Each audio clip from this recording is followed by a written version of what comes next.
Here in Jaffrey with Mrs. Edwards. It's great to have you. It's great to be with you, Steve. With a close three-way battle in Iowa, how is your husband, Senator John Edwards, going to differ himself from every other candidate?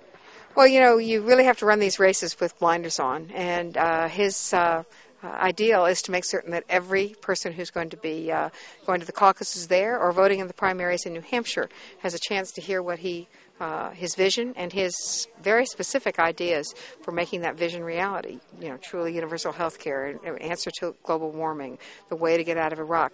We're confident if people hear where he stands and the passion with which he is going to fight for those things, they're going to be voting for John because they want the change that he wants. Mrs. Edwards, back in March when your personal life came out, did that worry you at all about what it might be like to be the First Lady in the White House one day?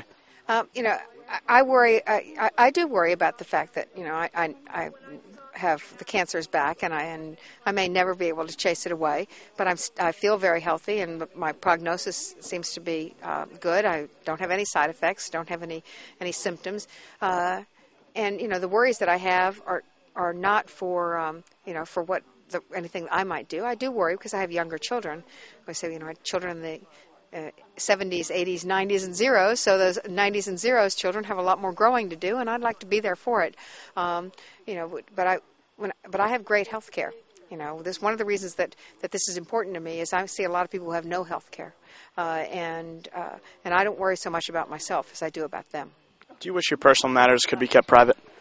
You know, I think that it's really important for voters to be able to take the measure of the people who seek to lead them, and to the extent to which something is important in making that decision, I think it's something that the voters, you know, ought to be able to ask about.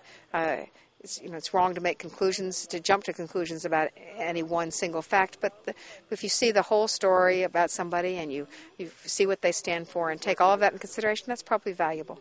Thank you very much, Mrs. Edwards. Thank you very much, Steve. Thank you.